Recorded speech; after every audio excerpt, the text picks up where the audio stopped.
Boa noite a todas e a todos. É uma alegria para mim estar de volta na minha casa. Eu sou prata da casa, sou graduada aqui em Direito, sou mestre aqui em Direito. Estou lá na Prima Rica por uma questão de contingência, né? Mas essa sempre será a minha casa e, assim, me enche de alegria e me enche de força para continuar na resistência, ver esse auditório lotado de calouros e calouras, né? Meus, porque todos vão ser meus, né?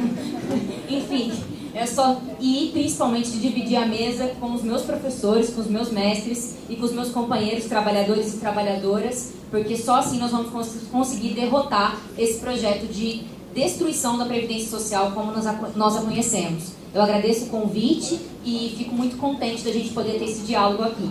A mim coube tratar sobre a questão do regime próprio de Previdência Social e sobre a capitalização, em incríveis 20 minutos.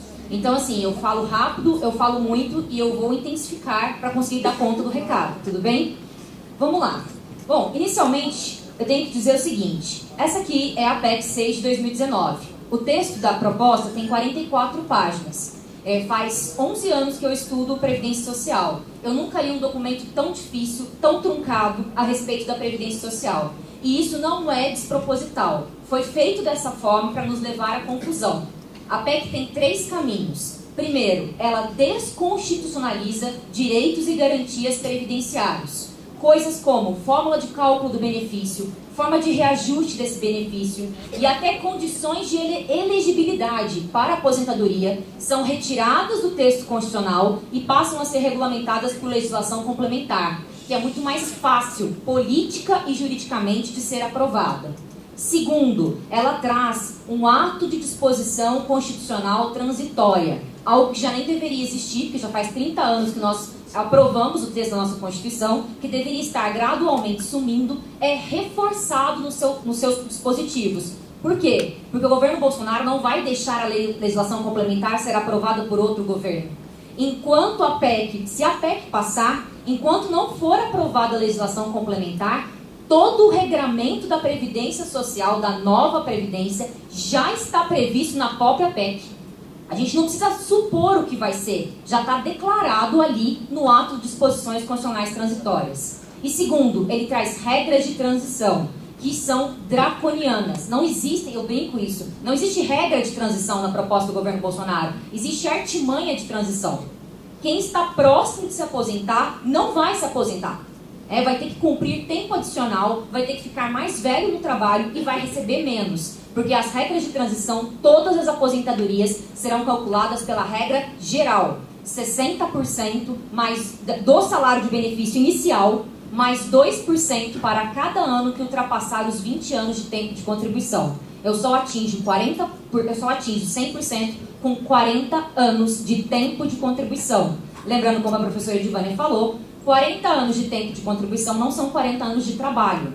Em média, segundo o Diese, o trabalhador brasileiro consegue contribuir de 7 a 9 meses. Portanto, 40 anos de tempo de contribuição são mais do que 50 anos no mercado de trabalho. Tá? Esse é o começo da realidade. Bom, a mim coube então falar sobre funcionário público. É impossível falar sobre funcionário público sem fazer um breve retrospecto sobre o que significa a categoria funcionalismo público.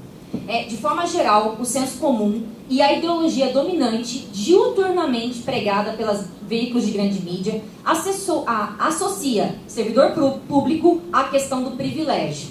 Pois bem, quero propor uma nova forma de abordagem, uma abordagem mais profunda e teoricamente condizente com o texto da Constituição e com a proposta de formulação de um Estado democrático de direito. A constituição de um corpo burocrático com garantias e com direitos para o exercício da função pública é uma determinante do Estado de Direito. Não existe Estado de Direito sem servidores públicos. Somente a proposta estatutária de constituição do servidor público, as garantias e os direitos que a ele são delegados, é exatamente para que ele tenha autonomia na sua função, para que ele não seja corrompido pelo poder econômico e para que ele possa, na sua atuação, respeitar os princípios da administração pública dispostos no artigo 37 da Constituição: legalidade, moralidade administrativa e impessoalidade. Portanto, atacar servidores públicos é atacar o Estado de Direito. Atacar servidores públicos faz parte do projeto ultraliberal de diminuir o tamanho do Estado, porque sem servidores públicos não existem políticas públicas. Sem políticas públicas não existem direitos sociais para a classe trabalhadora. E aqui é muito necessário dizer o seguinte: a Constituição Federal de 88 tinha um projeto para a Previdência. Não é à toa que existem dois sistemas previdenciários, eles obedecem lógicas distintas. Se eu tenho a Previdência, como muito bem trabalhado pela professora Patrícia e pela professora Edivânia, a Previdência do regime geral como parte do modelo de seguridade social, isso não é à toa. A ideia da Constituição era flexibilizar o critério contributivo. Previdência como um fator de proteção social, majoritariamente financiado por recursos do orçamento e não pelas contribuições salariais. Por outro lado, a previsão em apartado, lá no artigo 40 da Constituição, de um modelo previdenciário específico para o servidor público, denota que a previdência do servidor é uma política de gestão de mão de obra. O que significa que ela não obedece os mesmos critérios contributivos do seguro social. Se a previdência pública de todo trabalhador já não deveria obedecer, menos ainda do servidor. O que eu tenho feito sistematicamente? Incutido ódio e ressentimento de classe, porque aí eu divido a classe trabalhadora e consigo fazer a dinâmica da equiparação pelo avesso. Ao invés de nós estarmos lutando para que a nossa previdência do INSS seja cada vez mais gerida pelo critério de proteção social e menos pelo critério contributivo, nós temos chamado servidores públicos de privilegiados e de marajás. Ao invés de equiparar por cima, eu faço uma equiparação pelo avesso, descendo o grau geral de proteção social. E aí eu tenho uma coisa só para dizer: todo ataque a direitos de servidores públicos, cedo ou tarde, rebateu historicamente no regime geral de previdência. Nunca aconteceu um desmonte no regime geral próprio que não tenha, na sequência, rebatido no INSS. Portanto, se tem uma coisa que essa PEC aqui proporciona, é a união da classe trabalhadora, porque ninguém ficou de fora, com exceção dos militares. Mulheres, homens, trabalhadores da iniciativa privada, servidores públicos, trabalhadores rurais, trabalhadores urbanos, todos nós somos diretamente atacados aqui, ok? Bom, feito essa introdução, vamos falar um pouquinho sobre requisitos jurídicos. Como é que funciona? O servidor público vai se aposentar por uma combinação entre tempo mínimo de contribuição e idade mínima. Além disso, será necessário tempo mínimo no cargo. Aqui eu vou só fazer um adendo. Existe muita desinformação sobre a previdência do servidor. Talvez isso seja uma notícia que ninguém saiba. O regime dos servidores públicos é contributivo desde 1993, emenda 3 da Constituição. Em 2003, foi tirado o direito à integralidade e à paridade. Todos os servidores que entraram no serviço público depois de 2003 já não se aposentam com a última remuneração do cargo. Obedecem à regra geral de cálculo da aposentadoria do regime geral, 80% das maiores contribuições. Além disso, depois de 2013, com a criação do FUNPRESP, todo funcionalismo público está sujeito ao teto do regime geral. Então, só se aposenta, depois de 2013, o servidor que ingressou, com um máximo de R$ 5.839,45, que é o teto do regime geral. A Unafisco, que não é o Partido Comunista Brasileiro, é a Associação Nacional dos Auditores da Receita Federal do Brasil, só isso.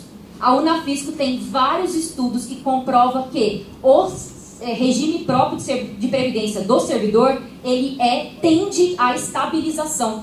Porque todas as retiradas de direitos que já foram feitas, a ideia é que o estoque de benefícios vai diminuir e a partir de então eu terei uma estabilização. Lembrando que a maioria dos servidores contribui pelo menos 11% do total da remuneração.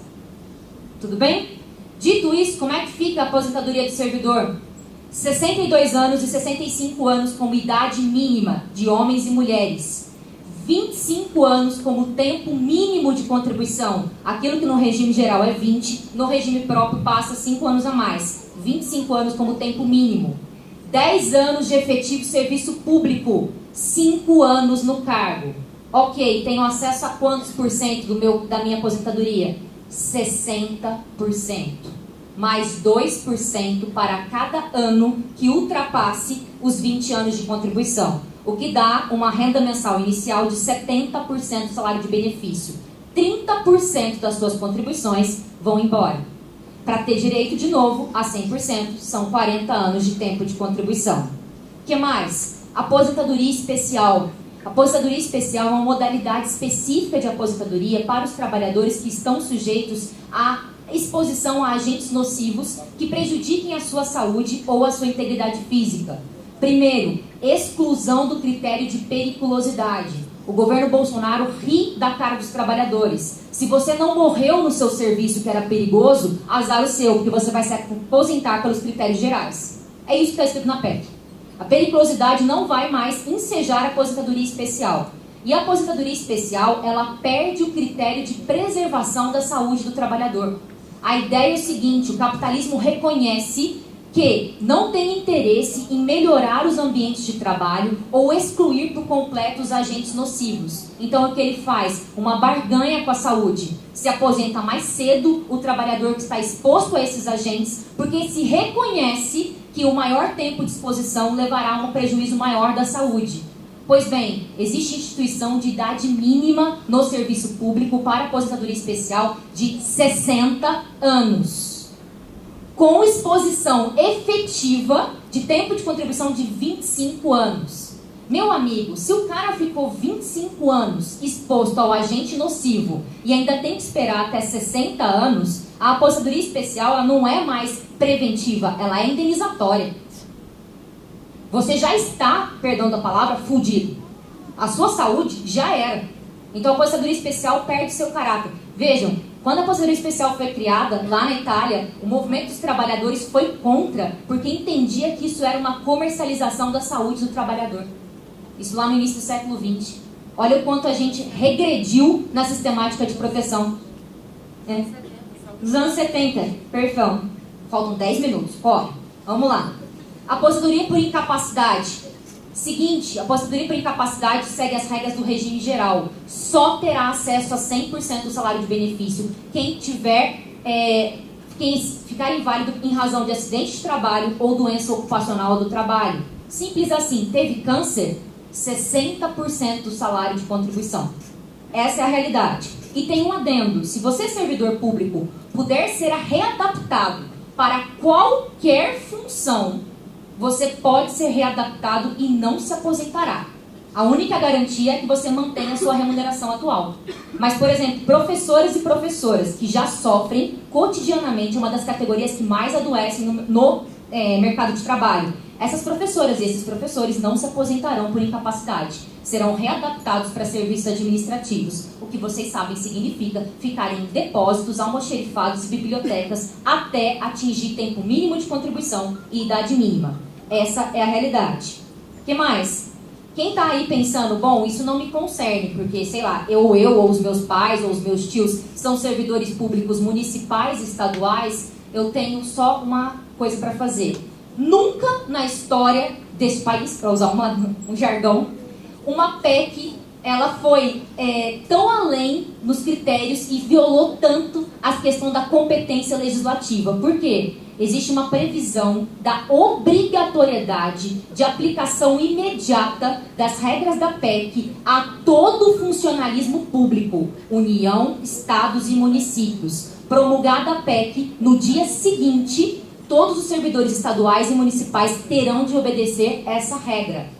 E isso não foi feito sem chantagem. Existe um dispositivo que está sendo criado no artigo 167 da Constituição, inciso 13, que diz o seguinte: o Estado ou município que não respeitar essa determinação de obrigatoriedade não receberá mais ajuda da União. Vocês sabem que os estados enfrentam crises fiscais problemáticas e que a União tem vertido recursos para pagamento dos servidores. Se o Estado não aplicar imediatamente as regras da PEC, a União fecha a torneira e os estados entrarão em falência real oficial. O que mais? Terminando com uma coisa bonitinha chamada contribuição extraordinária. Para além da contribuição que os servidores públicos podem atingir a alíquota de 22%, ela vai variar entre 7,5% e 22%. Para quem recebe até R$3.000, há uma redução menor E para quem recebe acima de 3 mil, há uma majoração significativa na alíquota. Somem isso com a alíquota do imposto de renda e nós temos um cenário de confisco, de redução nominal do valor do salário, que fere cláusula pétrea da Constituição do artigo 7º. Não se esqueçam, o orçamento que paga a aposentadoria do servidor público é o mesmo orçamento do Estado. O Estado paga a remuneração, o Estado toma de volta a contribuição. É assim que funciona. Então, para além disso, para além dessa contribuição que pode chegar a 22%, o governo Bolsonaro cria no ADCT e também no texto da Constituição a previsão de que, se comprovada a existência de déficit atuarial, comprovado por quem? Pela ONU? Pela FGV? Não, pelo próprio governo. Se comprovada a existência de déficit atuarial, pode ser criada contribuição extraordinária. Essa contribuição atinge todos os servidores públicos, aposentados e pensionistas, e ela pode atingir por 20 anos quem recebe mais que um salário mínimo. Então não basta a sua contribuição ordinária, não basta o imposto de renda, o Estado pode dizer, nossa, tem déficit no serviço público, porque quase não acontece isso, né? Então aqui vamos instituir uma contribuição extraordinária por lei, lei comum ordinária, aprovada por maioria simples. Preciso terminar, então vou terminar dizendo sobre capitalização. Esse cavalo de Troia previsto aqui no projeto da PEC 6 de 2019. É uma mentira que vai ser necessário uma nova rodada de reforma da Previdência para instituir a PEC. A PEC já está aqui, no artigo 201A da Constituição, combinado com o artigo 115 do ADCT. Toda a formulação da capitalização já está aqui.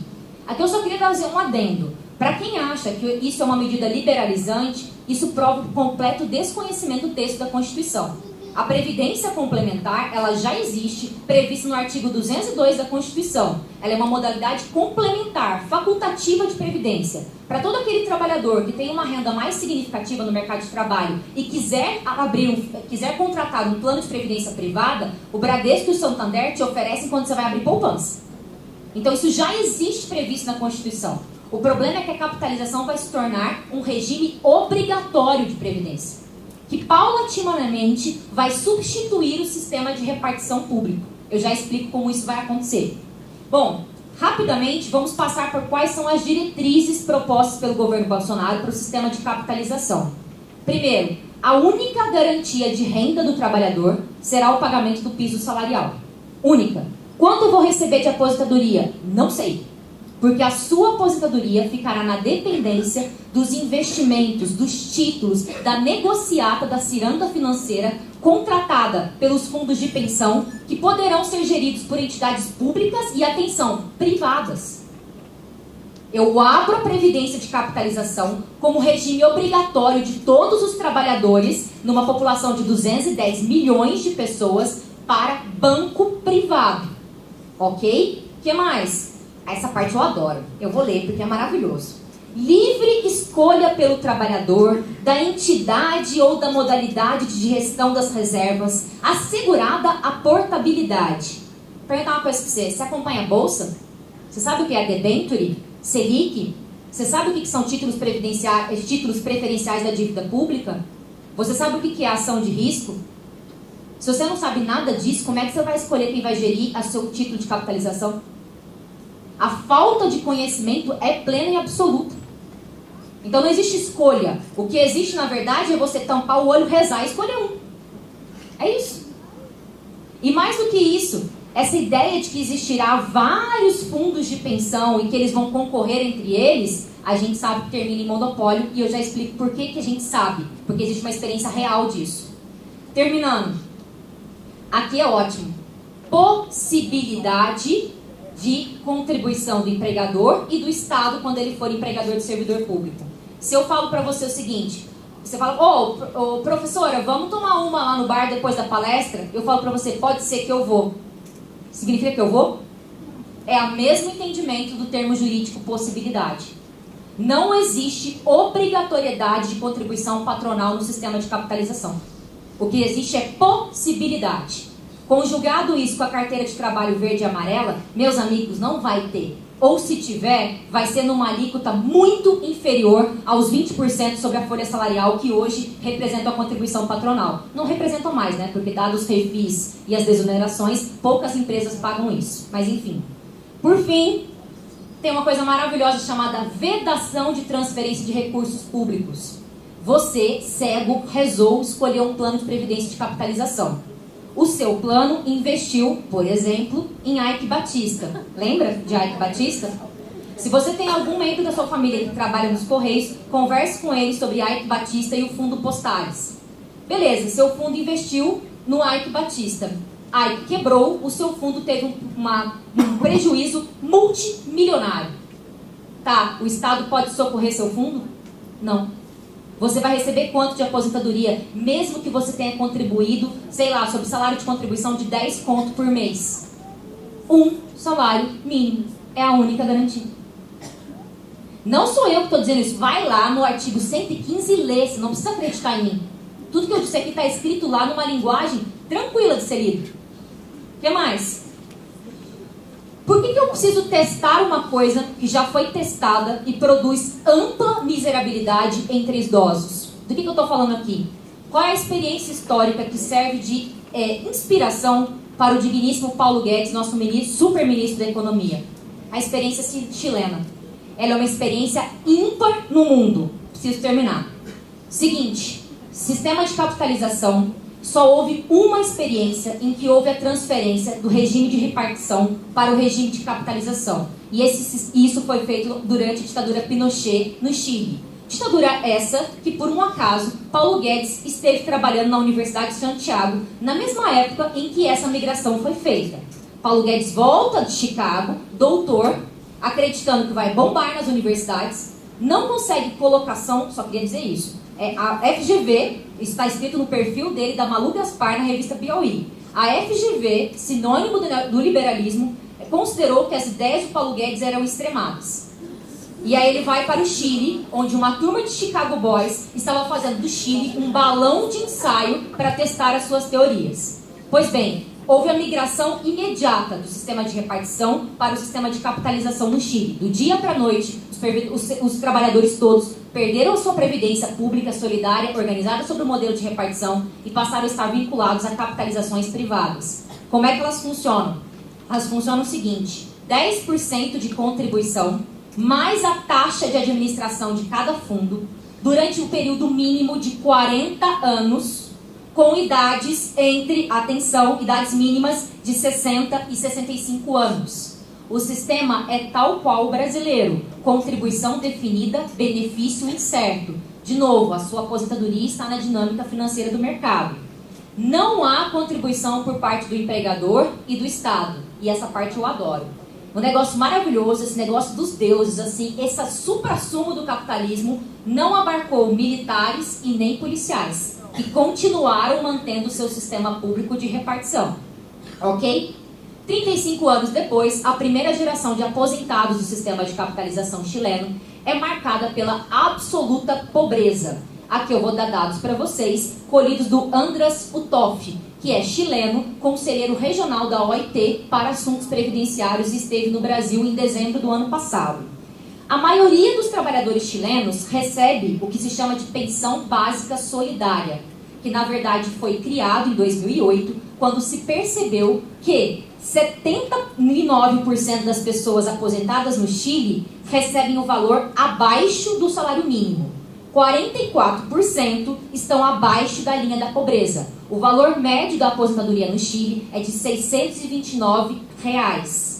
Se você me perguntar uma coisa, essa pensão básica solidária tem valor de quanto? 40% do salário mínimo. Lembra do BPC que a professora Patrícia e a professora Edvânia comentaram? Qual é o valor dele mesmo? R$400. Tá, R$400 corresponde a quanto por cento mesmo do salário mínimo hoje, mais ou menos? 40%, o salário mínimo está em R$1.000.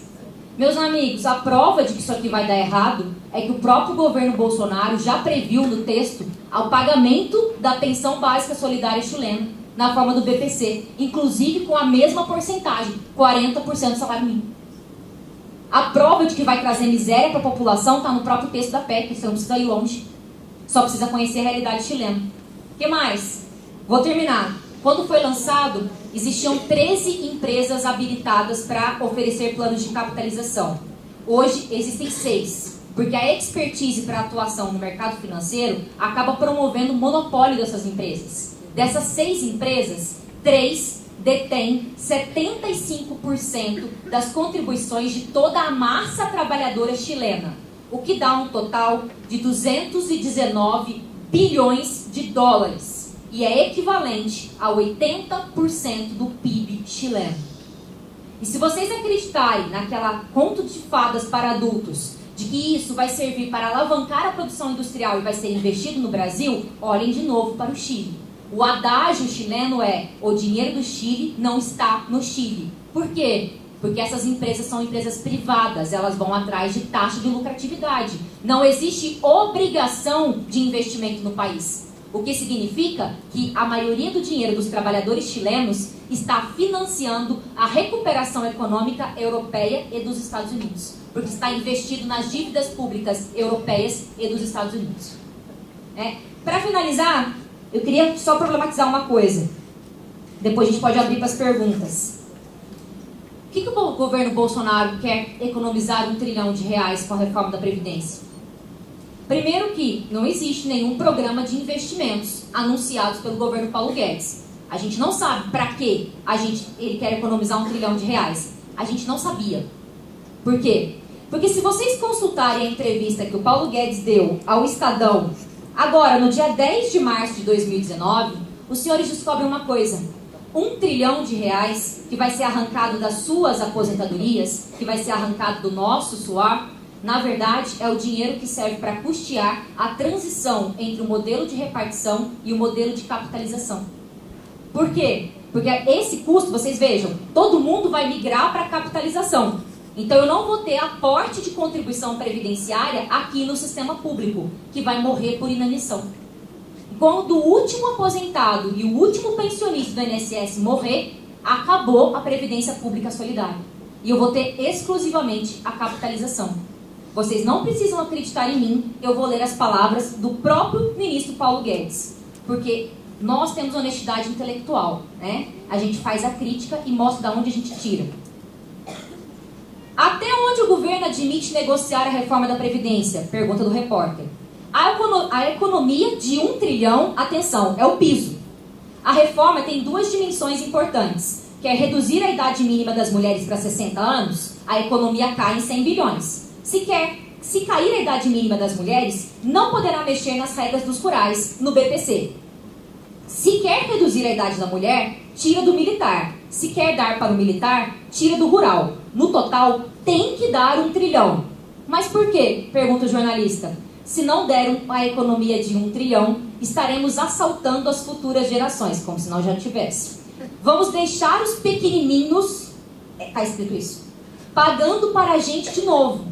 Vai estourar o regime. Qual? INSS.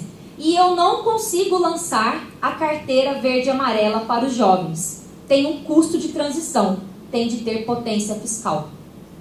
Então, quando a gente diz que a PEC 6 de 2019 é o projeto de destruição da Previdência, não há nada de alegoria nisso, não há nada de superlativo, há tão somente a constatação real do que ela significa. Mas ela não vai passar, porque nós vamos disseminar informação, vamos construir a resistência, vamos às ruas, porque a classe trabalhadora tem força e a classe trabalhadora sairá para mostrar essa força. E quando os trabalhadores tomam as ruas, os poderosos e os capitalistas tremem.